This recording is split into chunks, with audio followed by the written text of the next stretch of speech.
2 minutes, sir.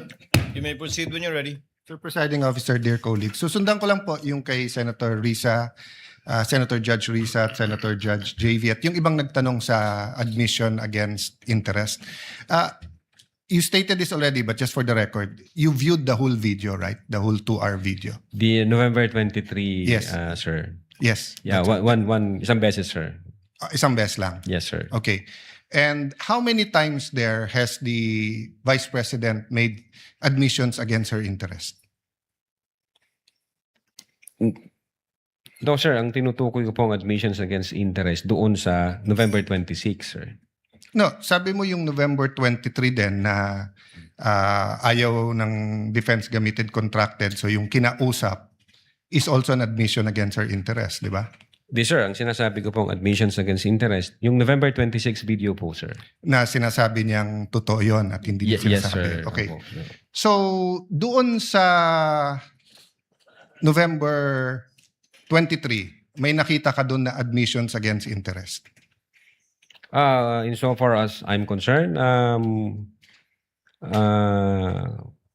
nireiterate niya. Hindi, not reiterate. Siguro para malinaw, in your mind or as a lawyer or as an NBI agent, what is an admission against interest? Yun nga po, yung ini-explain ko po kanina. Ito po yung isang bagay na ginawa ng isang tao na... Hindi ginawa, sinabi. Sinabi Kasi ng, it's admission eh. Apo, sinabi ng isang tao na ikakasira niya. But then, instead of denying na sinabi niya yon, inadmit pa niya ito, ni-reiterate Okay, niya. very clear yon. And you and Agent John Mark Kalilong said that the basis of the investigation was the November 23 video, the basis sa inyong affidavit of investigation sa nag-file ng kaso is certain portions of the November 23 video. As well as So, the November, as well as the As well as October 8, other evidence. Okay. Opo. Sa November 23, ilan ang admission niya against interest?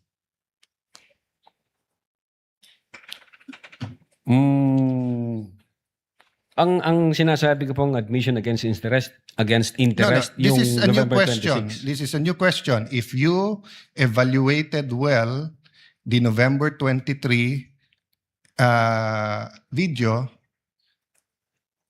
is there any circumstance in that video that you believe that the Vice President made admissions against her interest? Plain ho yung utterance niya doon, Your Honor. Yung nakita lang ho namin, yung utterances niya. Insofar as I'm concerned, yung admission against interest nangyari nung November 26. Mr. Witness, sagutin niyo na lang ako. Lahat ng admissions are utterances. Yes, sir. Okay? Admissions is verbal. 'Di ba? Hindi to yung parang admission sa court. Pwede mo i-admit yung documentary evidence, pwede yung object evidence, pwede yung statements. When we talk about admissions against interest, especially in context of what we're talking about, may statement na laban sa interest niya. Yes, sir. So tinatanong ko dun sa buong video, meron ka bang nakita? Wala. Yes or no lang yun, meron or wala. O meron at wala, hindi yes or no. Kayo nag-evaluate nun eh. Meron o wala? Admissions against her interest. Yes, sir. The fact na in-utter niya yun. O which one nga? So meron ilan at ano yun? A little leeway, Mr. Presiding Officer, kasi hindi natukoy masyado yung tanong. Senator Yes. Judge Aral may proceed. Yeah. So which statement that? That one you're mentioning now. So yung sagot mo meron. Ang understanding ko, sir, nung sinabi ko yan, I'm referring to the November 26, 2024. Mr. Witness, paulit-ulit tayo. Yes, sir. Burahin mo na yung pinag-uusapan natin you're referring to. I'm asking you a direct question. Yes, Sa sir. November 23, meron o wala bang statements na you will consider in your professional as a lawyer and as an NBI agent in charge of investigating this? Meron ba siyang state admissions against interest? Ang tinutukoy ko lang po again, Your Honor, yung 26. No, I don't care. Wala po yung 23. I'm sorry. I don't care, Mr. Presiding Officer, kung anong tinutukoy mo. I'm asking you a direct question. November 23 video. Meron o wala siyang admissions against her interest doon? Attorney Lotok, yes, no, I do not know, I do not remember. We're referring to November 23, not 26. Yeah, I do not know, sir. Ang Oh, you do not know. ang nire-refer ko na Yeah, don't tell me admission- na. So you do not know. Okay. When she said, kung papatayin ako, may kausap na ako, patayin niyo yung tatlo. Is that an admission against interest? Yes or no?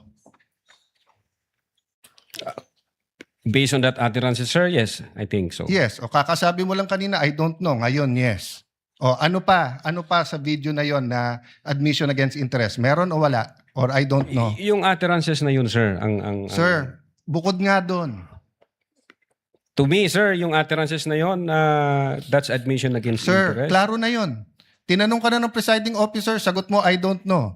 Tinanong kita ng diretso na sa video, biglang you know, biglang sasabihin mo na yun utterance na yon. So ang tanong ko na ngayon, bukod doon, aside from that, Sir, ulitin ko po yung sagot ko.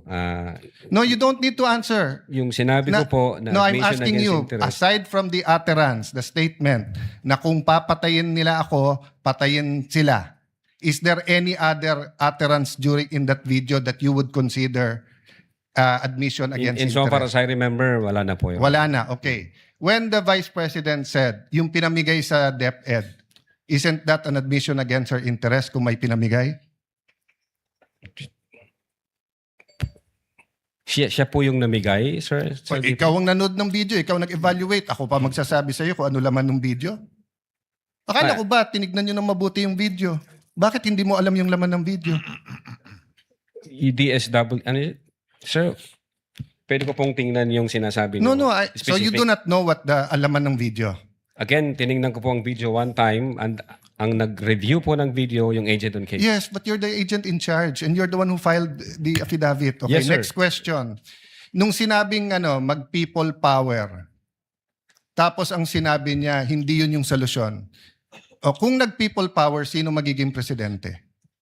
Kung nag-people power at mawawala ang Pangulong Marcos, sino magiging presidente? Siya, sir. Opo. Oh, so hindi ba admission against her interest din? Siguro sa interest niya maging presidente. Pero ang sinabi niya, what? I think so, sir. Okay. So I mentioned 3. So my next question. When you have an admission against interest, do you take the whole admission or you can cut it up into parts? Again, Your Honor, yung If my admission against interest is 1 sentence or 1 paragraph or 3 sentences, can you take 1 sentence and say yun lang yung admission and the 2 other sentences are not? Can you divide I it think up? it should be the whole, sir. The whole sentence. So the whole sentence niya, nung sinabi niyang kung papatayin ako, is pinagbibintangan niya yung tatlo na papatayin siya. So if you say it's an admission against interest and you believe it, you also have to believe na papatayin siya nung tatlo. The same thing, if you're going to say na namudmud siya sa DepEd, ang sinabi niya galing sa First Lady yung pera. So you're also going to have to believe that. So if you're going to believe her na yung ibang sinabi is seditious, ngayon sinabi nga niya hindi solusyon ng people power. So as the evaluator, bakit hindi consistent yung evaluation niyo nung video? No, I think yung in so far as people power is concerned, I think sinabi niya yata na, yes ma'am, natutuwa ako dun sa ginagawa niyo. Hindi. Your Honor. Pwede ko pong ulitin. Your Honor. Let the record speak for itself. It's on Yes, Your page 26. Same paragraph nung sinabi niyang papatayin, no? But having said that, last question, no? Bakit sa cybercrime ni-refer? Ba't hindi sa anti-terrorism or sinabi mo meron intel group? Bakit sa cybercrime? Your Honor, my cyber aspect po kasi yung violation. Okay. What are the aspects of the alleged threat? One is the cybercrime grave threat. The other one is a possible assassination threat, right? No, Your Honor, yung sinasabi kong my cyber aspect, the utterances was made through Through cyber. by- And the utterance, in accordance with you, constitute grave threat. Yes, sir. But if she meant it, and if it is true, and if it is accurate, it's also an assassination plot, isn't it? Kung totoo yung utterance niya, napapapatay kita, may kausap na ako, hindi ba assassination plot yon? Maybe, sir, yes. No, hindi maybe. NBI kayo nag-aano eh. May nagsabi sa presidente, papatayin kita. How much plain can that be as an assassination plot? That's why, sir, may validation process. That's sir. why may validation. Kaya yung tanong ko, ano ba mas mabigat, yung assassination plot o yung cyber aspect? No, Your Honor. Under No, the- diretso yung tanong. Hindi no. Anong mas mabigat? It's a direct question. If you were NBI director now or whatever, you were PNP chief, dalawang iniimbestigahan mo, yung cyber aspect na pwedeng cyber libel, pwedeng grave threat, at yung assassination plot, ano mas mabigat sa dalawa? Ano yung prioritize mo? Your Honor, yung cyber aspect, based on the law, mag-a-add siya ng 1 degree higher doon sa... So, magdidebate tayo kung anong higher, papabayaan mong mapatay ang presidente. Kindly wind up, Senator Yes, Judge. I'm winding up. The point I want to make, Mr. President, is whether I was the PSC, the Executive Secretary, NBI, or an ordinary citizen, my first concern is wag mapatay ang presidente. Yes, sir. But instead of the NBI director taking it upon himself, giving it to the anti-terrorist or to the intelligence, sa cybercrime binigay. Your Honor, again, uulitin ko, yung utterances was made through information and so communication technology. Kaya may I hope if jurisdiction any on one of my cybercrime colleagues here division. become president, magbago yung attitude ng NBI. Mas importante pala cyber kaso sa buhay ng presidente. Not necessarily, Your Thank you, Honor. Mr. President. Noted.